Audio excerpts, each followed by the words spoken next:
Слушая меня сейчас, многим может показаться, что я так долго тут разглагольствовался.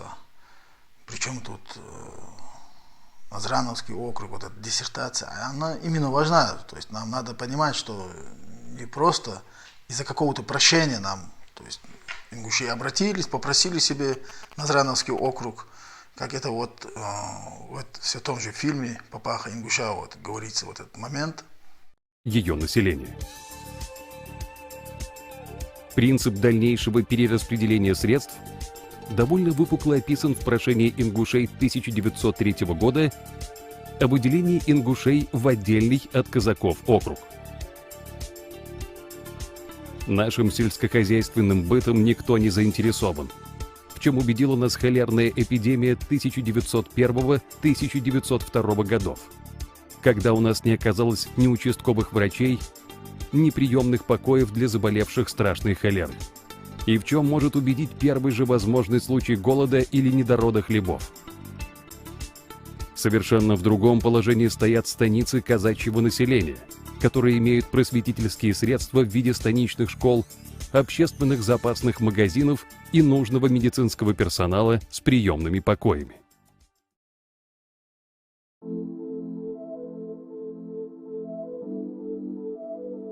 Ни один самый искушенный в своей профессии экономист не смог бы объяснить, каким образом ингуши выживали при таком положении дел.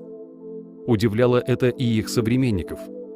Вот лишь некоторые цитаты, взятые из разных номеров журнала «Кавказского вестника» 1901 года. Ингуши очень умерены в пище и довольствуются тем, от чего русский крестьянин давно бы умер с голоду. При всей стесненности ингуш обстоятельствами нужно еще удивляться той энергии и стремлению к лучшему, какие проявляют они на своем житейском поприще. Живучесть и упорство ингушского племени поразительны. Сколько не высылают их из края как административным порядком, так и по определениям судов, и какие не принимаются против них полицейские меры. Все это могло бы другое племя привести в положение полной бездеятельности и упадка. Николай Яковлев, ингуши. Жизнь ингуша сделалась очень тяжелой. Но ингуши не мирятся со своим положением, не хотят вымирать и начинают упорную борьбу с насильниками. Конечно, они не могут действовать открыто, но из добрых и кротких людей в короткое время становятся первыми абреками на Кавказе. Грабежи и убийства в станицах и даже среди бела дня во Владикавказе. Ограбление поездов, организация целых отрядов, вооруженной рукой отстаивавших права ингушей на жизнь и место под солнцем. Все это слишком осязательным и неприятным образом доказывало русским властям и более привилегированным соседям, что ингуши отнюдь не думают безропотно вымирать. Почему вот это прошение было принято администрацией Терской области, решили выделить Назрановский округ? То есть, чтобы вы понимали, в том положении, в каком находится ингуши, не находился никто. Военно-административное, вот это военно-народное управление, которое было, над ингушами же было именно казачье управление. И этим объясняется тот момент, когда как Сулумбек стал абреком. В том же Папаха Ингуша приводится вот этот же момент. Так описывал эти субъекты полицейского надзора. Легко себе представить, каким авторитетом пользуются в туземных аулах старшины из казачьих урядников. В большинстве случаев постоянно пьяные и омерзительно непристойные в выражениях. Один из таких урядников выставил жителям села Сагапши условия. Каждая семья в селе должна была по очереди накрывать ему обеденный стол. Несогласным тут же обещались всяческие проблемы с администрацией. На беду урядника одним из первых домов в его списке оказался дом старшего брата Сулумбека – Эгло. Увидев накрытый женой брата стол и узнав, для кого приготовлена еда, юноша пришел в ярость. И, сказав, что такие столы ингуши накрывают лишь благородному гостю, начал трапезу. Когда урядник объявился в доме, Сулумбек выставил перед ним свои объедки и предложил отобедать ими. И урядник совершает большую ошибку. Он поднимает на Сулумбека руку, в которой была нагайка.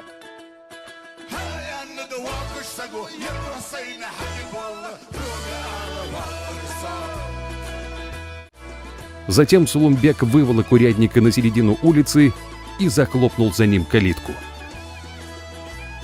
Урядник тут же стал посмешищем всего села. А у Сулумбека появился первый враг. На него потянулись бесконечные доносы и клевета казака-урядника в столицу Терской области Владикавказ. И уже 3 мая 1895 года 17-летний Сулумбек был заключен в моздокскую гауптвахту сроком на 1 год, якобы за кражу лошадей у односельчанина. Все люди, которые стали абреками, это люди были несправедливо наказанные царской властью, которых просто вынудили быть абреками, и обречество – это очень трудное, вообще в физическом плане даже трудно быть абреком.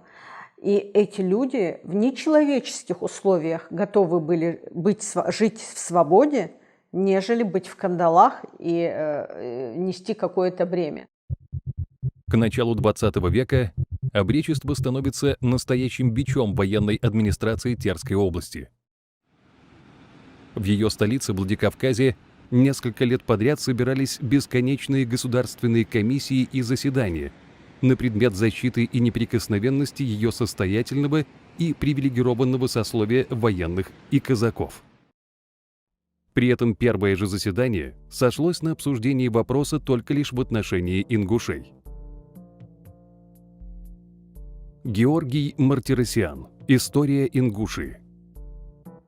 2 февраля 1904 года состоялось экстренное частное заседание Владикавказской городской думы с участием исполняющего должность начальника области генерала Ржевузского по вопросу, как писали газеты, об обеспечении жизни и имущества граждан от грабежей и покушений. Один из гласных думы заявил: «Мы теперь жнем то, что посеяли. Положение их таково, что им ничего другого не остается делать». В этот момент всплеск произошел, и те люди, которые вышли на эту тропу, они не могли в одночасье остановиться. И благодаря им, по сути, получается, их борьбе этой несправедливости, как все та же Мужухоева говорит, что это был своего рода ихний протест. Именно что касается абрека Зелимхана, его из всех абреков выделяет не то, что он там, его как-то распиарили, а именно то, что этот человек открыто начал делать. Он начал брать на себя это. Он писал письма и говорил, что придет. Самые 2 эпизода, которые его прославили, это когда он отомстил за убитых в Грозне чеченцев. Вот этот момент.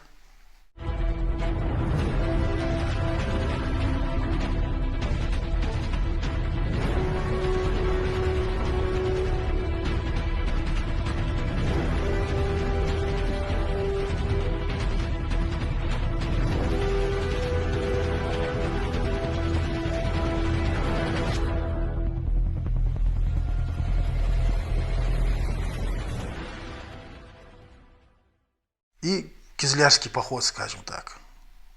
Давайте посмотрим тоже. 27 марта 1910 года было совершено громкое ограбление Кизлярского казначейства. Георгий Мартиросян. История Ингушии.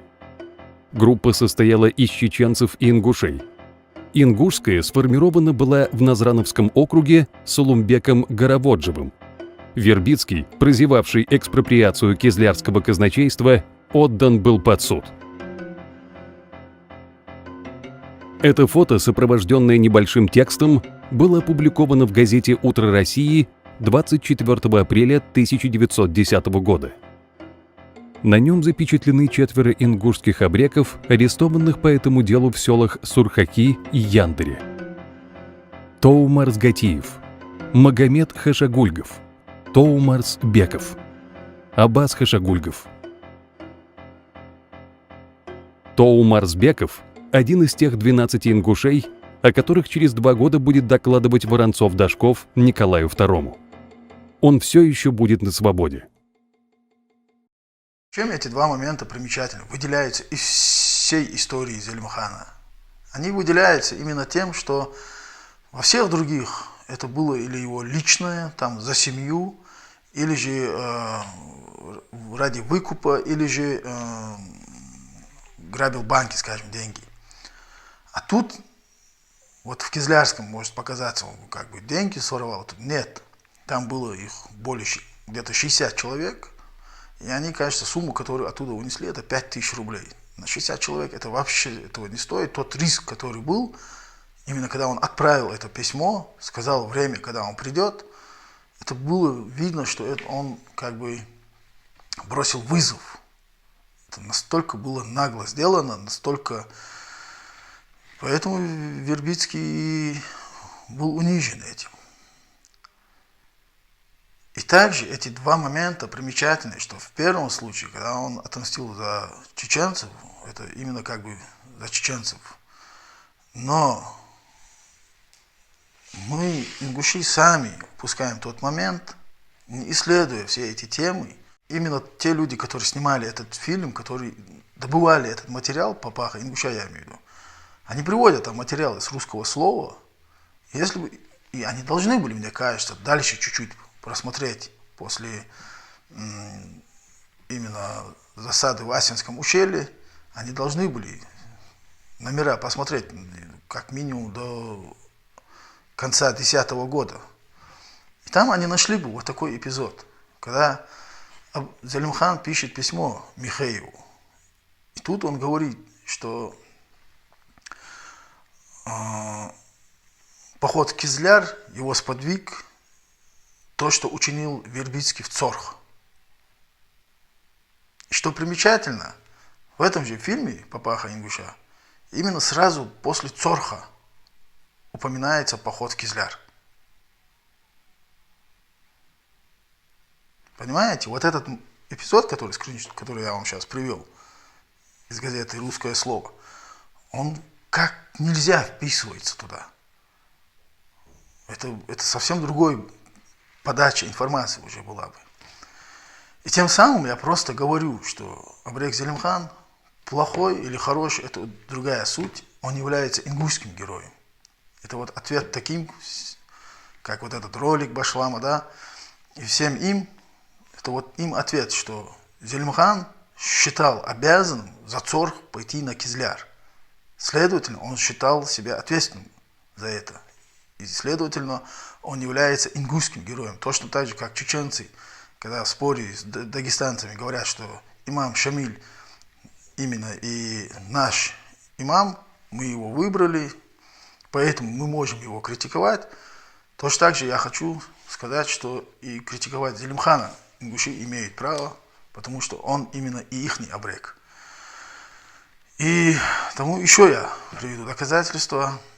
Тут лишь я просто хочу сказать, что одно дело критиковать, а другое дело это вот делать вот такие выпады, как делает Бузуртанов Руслан. Потому что Бузуртанов Руслан ни в коей мере не историк. И я сейчас покажу, как нужно было вот эту историю, вот даже в этой книге, какие моменты он упустил. Он, если является этнографом, пусть будет этнографом. Хотя и это у него не так хорошо получается. Если он не является лингвистом, пускай будет лингвистом. Это у него более лучше всего получается. Хотя и там у него есть промахи. Он дает вольности себе очень много. Но он сам же говорит, что он не является историком, он в большей степени этнограф. Поэтому он не должен делать такие выводы, выносить такие суждения и как бы такие заключения делать именно в историческо-политическом плане. Это не его в первую очередь. А теперь, чтобы закрепить все, что я говорю, давайте мы начнем с того, какая ситуация была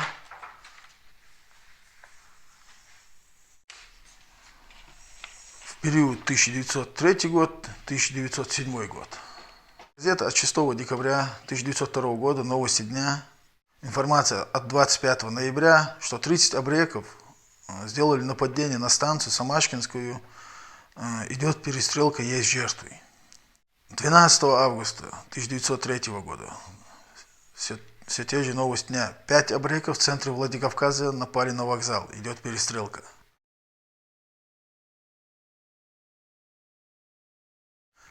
20 августа 1903 года. Газетные ведомости. Нападение на артиллерийский цех. 5 абреков попытались украсть оружие. Идет перестрелка. Понимаете, на артиллерийский цех идет нападение. 4 августа 1904 года. Большая шайка атаковала Терск около города, разбудив весь город. Идет перестрелка.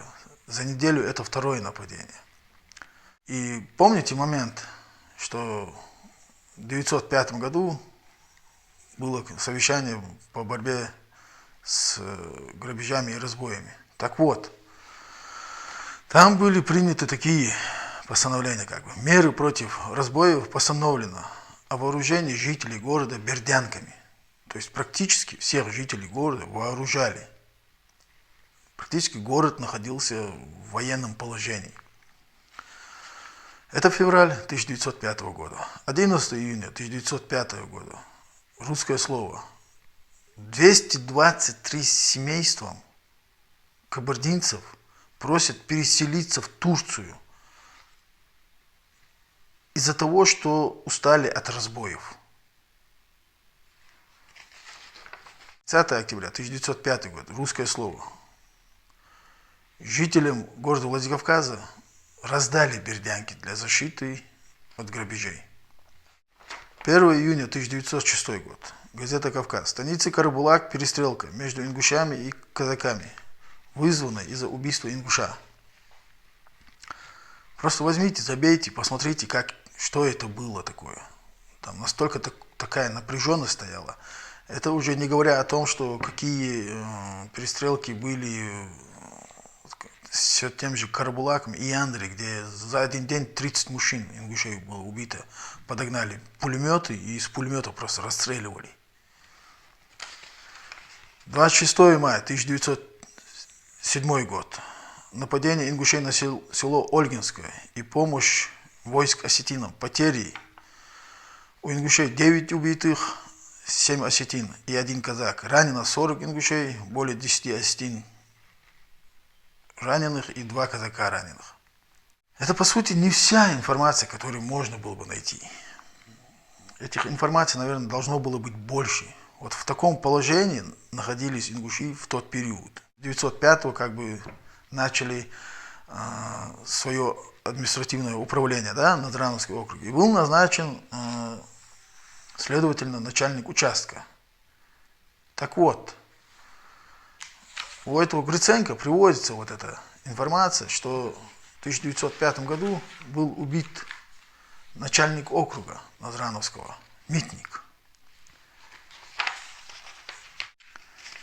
И вот я нашел эту информацию в книге Николай II, Святой или Кровавый, на странице 28. Приводится вот такая хронология.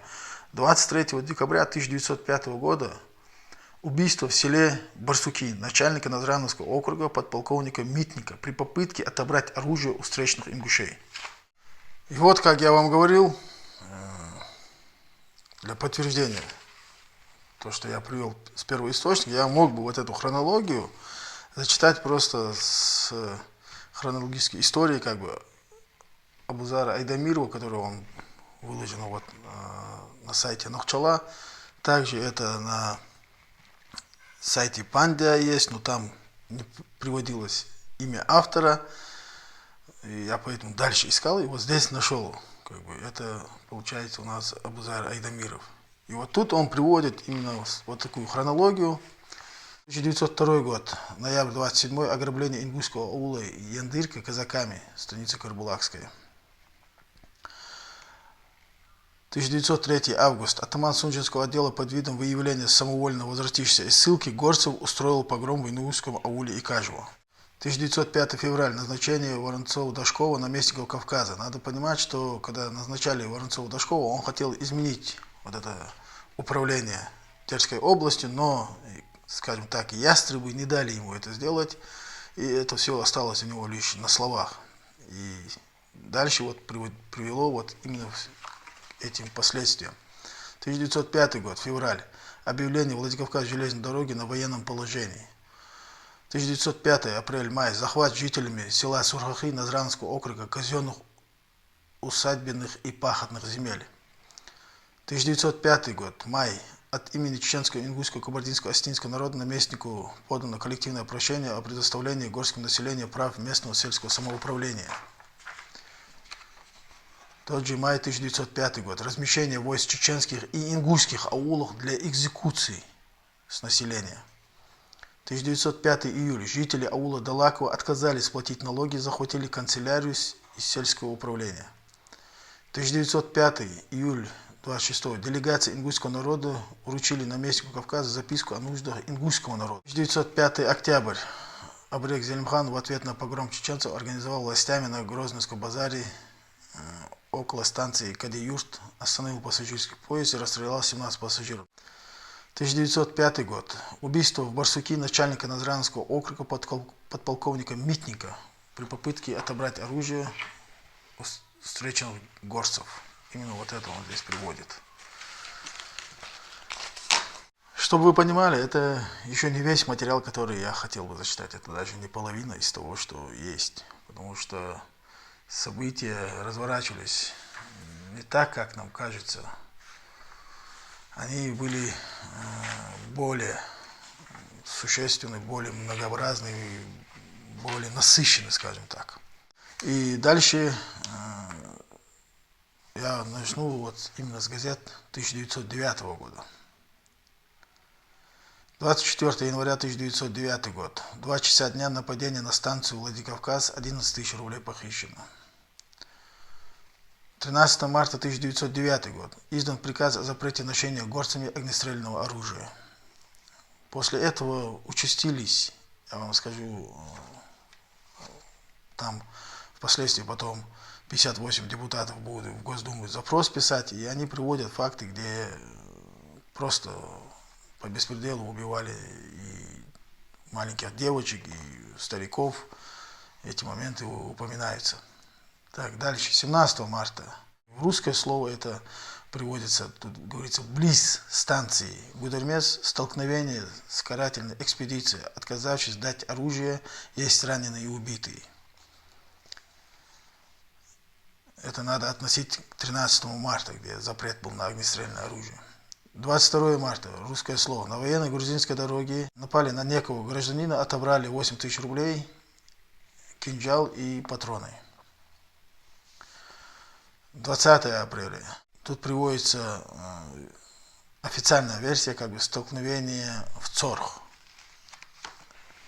30 апреля 1909 года. Абреки угнали лошадей, убив пастуха, погоня казаками, идет перестрелка. Голос Москвы тут приводится от 16 мая. Сурхахи перестрелка, убиты 2 ингуша. И приводится, что все селения Апиева, 42 дворов, выселено, уничтожен хутор Цорх. 4 июня отряд Вербицкого в Икажево убит Абрек, найдена винтовка казака, убитого в Цорх, то есть принадлежавший убитому казаку. То есть, что я хочу сказать? Вот этот Цорх, мне кажется, ту версию, которую я вам говорил, что ингуши не захотели выдать Абрека, мне кажется, это произошло слияние двух этих эпизодов, потому что они чем-то схожи. Там есть описание у этого Гатуева и Абузара Айдамирова, как Абузар Айдамир и Мамакаева, они ссылаются, по сути, на Гатуева. А Гатуев – этот человек, который в 20-х годах встречался с очевидцами, с семьей Зелимхана и как мог как-то разведывал. Но его как бы этим изложению есть некоторые вопросы. Не в том плане, что он писал то, что ему интересно, надо понимать. И то, что его не волновало, он просто не то, чтобы не исследовал, он даже не задавался теми вопросами. А вопрос именно это тот, что откуда пошло вот это 4-5 человек. Было с Абреком Зелимханом при засаде в Асинском ущелье, когда убили Андроникова. Я думаю, сейчас тоже подойдем. А тут я хочу сказать, что вот это 2 эпизода, они слились, то есть между ними практически только год, чуть больше. И именно здесь описывается, когда этот начальник вот этого Вербицкого не захотел туда рисковать, если честно. Он послал этот отряд, но сам там типа болен остался. И когда они зашли в село Алкун, там они сидели с этими старейшинами, этот Апиев, там описывается, как его угощали там. И дальше следовать, чуть выше находится Цорх, и по версии я разговаривал с Гетегажевым одним, и как бы это сказать, такими вещами не шутят, что там, как говорится в попах Ингуша, были убиты даже младенцы. Но все-таки мне кажется, что или же там, или же оттуда какой-то вот, или они заметили этого Зелимхана, или как-то его увели. Перестрелка, она из-за чего-то произошла. Но тот беспредел, который учинили, это налицо однозначно.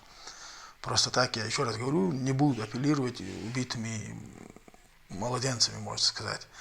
И самое главное, Абрек Зелимхан бы не пошел бы на столь рискованное дело, если бы тоже это не было бы беспределом со стороны царской администрации. Именно это его и сподвигло, что с этим Вербицким надо как-то закончить, можно сказать. И вот Зелимхан поэтому вот в своем этом письме, это уже через год, он его пишет, то есть объясняет каждый свой поступок, выводит, что вот поход в Кизляр был обусловлен именно этим. Наверное, будет полезно поставить тут весь эпизод, он очень показательный. Начиная с 1905 года и вплоть до Первой мировой войны, Ингушетия превращается в маленькую горячую точку, в которой сосредотачивается борьба военной администрации с обречеством, на деле представлявшие из себя самые обычные погромы и узаконенное мародерство над ее населением. Штрафы, массовые административные аресты, военные экзекуции, карательные отряды Вербицкого, Веселовского, Донагуева, специально созданные для борьбы с абреками, свирепствовали в Ингушетии с разным успехом.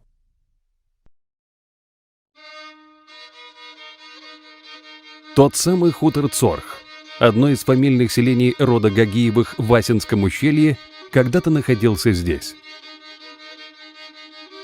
14 апреля 1909 года часть боевого отряда старшины Вербицкого, более известного ингушам в те годы неискушенным в произношении русского языка как Вербиска, была расстреляна вся семья Габиса Гатагажева-Гагиева, включая его малолетних внуков. Расстрел Гагиевых в Цорхе Вербицкий выдал перед начальством за перестрелку с отрядом абреков. Администрация Терской области тут же поспешила дать интервью о первом успехе охотничьего отряда. Все абреки во главе с Бексултаном Гагиевым убиты, а башни Цорха взорваны, писали газеты. Однако Бексултан Гагиев, известный в Ингушетии как Борс Бексолт, Бексолт-Волк, и сын Габиса Ибрагим остались в живых. На зов этих двух человек тут же откликнулось около 20 мужчин из ближайших селений – Таргима, Опиева, Эрш. В завязавшейся перестрелке было уничтожено 5-6 убийц из военного отряда Вербицкого, не считая раненых. Об этом администрация умолчала. 27 марта 1910 года было совершено громкое ограбление Кизлярского казначейства. Так вот, продолжая нашу хронологию, 31 июля 1909 года бежавший абрек Богатырев из Стамбула любезно уведомил начальника округа о своем здоровье. Троллинга ему было не занимать, конечно же. 11 сентября 1909 года известие о гибели Зелимхана и статья о его вылазках. То есть разошелся слух. Это уже, наверное, когда они захватили этого овцевода, там была засада в Бенойском лесу, как мы знаем. 11 ноября 1909 года. Нападение абреков на дом купца Рязыкова, захват кассы с 24 тысячи рублей. 25 ноября 1909 года. Совещание начальников Ингушского округа со старшинами на тему разбоев и грабежей. Вот тут дальше я сделал выборку, выписал именно так, что начиная 2010 год, именно до момента, до захвата семьи Зелимхана. Это для чего я сделал? Я просто хотел посмотреть, это было в сентябре, можно сказать, уже октябрь. То есть за 10 месяцев сколько эпизодов было, и дальше уже от этой засады на Андроникова, можно сказать, в октябре месяце, которая произошла, числа 20 сентября, но считай, это октябрь месяц, пока его там похоронили, пока абреки очухались. И дальше как Михей выставил ультиматум 2 недели, и до, как у нас говорят, сдачи, я же считаю по-иному, я постараюсь сейчас объяснить, Сулымбека Саговщинского, я считаю, что его поймали, именно какой всплеск был за месяц. Надо понимать, что его поймали, именно арестовали, скажем так, чтобы не вызывать пока споры, именно через месяц. Ультиматум был 2 недели. Через 2 недели все уже было решено выселять Кок и Нелх и с Асинского ущелья хутора убирать. И арест Саговщинского происходит спустя 2 недели уже. То есть через месяц нападение на Асинское ущелье. Но на этом, я думаю, эту часть завершить. Она и так слишком длинная. Здесь очень много было ставок. Разбор того, как была засада, сколько людей там было, почему я считаю, что там было больше 4 человек. Но об этом, как я говорю, поговорим уже в следующем. Также мы посмотрим, как эти события развивались уже в дальнейшем, в 1911.